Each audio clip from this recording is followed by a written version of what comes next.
তবে প্রবলেম যেটা থাকতে পারে সেটা হলো অথরিটির সাথে সম্পর্ক নিয়ন্ত্রণ। আপনার অথরিটি বিনা কারণে আপনাকে চাপ দিতে পারে, আপনার অথরিটি বিনা কারণে আপনাকে সমস্যার মধ্যে ফেলার চেষ্টা করতে পারে। তো অথরিটি রিলেটেড একটা সমস্যা আপনি জীবনচক্রে কিন্তু ফেস করবেন, অথরিটি রিলেটেড একটা ডিস্টারবেন্স আপনি জীবনচক্রে কিন্তু ফেস করতে চলেছেন। এই জায়গাটা এবার সমাধান করতে হবে। অথরিটি রিলেটেড যে প্রবলেমগুলো আপনি ফেস করছেন, সেই প্রবলেম আমার মনে হয় ডেভেলপমেন্টের জায়গা তৈরি করে দেবে আপনাকে, কনফার্মেশন দিল।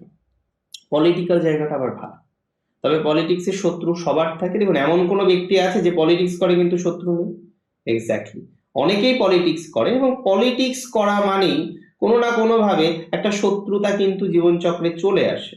আমরা বহু ক্ষেত্রেই দেখছিলাম যে অনেকে পলিটিক্স করছেন এবং একটা শত্রু সমস্যায় কিন্তু জর্জরিত অবস্থায় রয়েছে। পলিটিক্যাল জায়গাগুলো এবার দিন শেষে পজিটিভ দিকে যেতে পারে, পলিটিক্যাল জায়গাগুলো দিন শেষে এবার এক্সট্রিমলি একটা ইমপ্রুভমেন্টের দিকে যেতে পারে।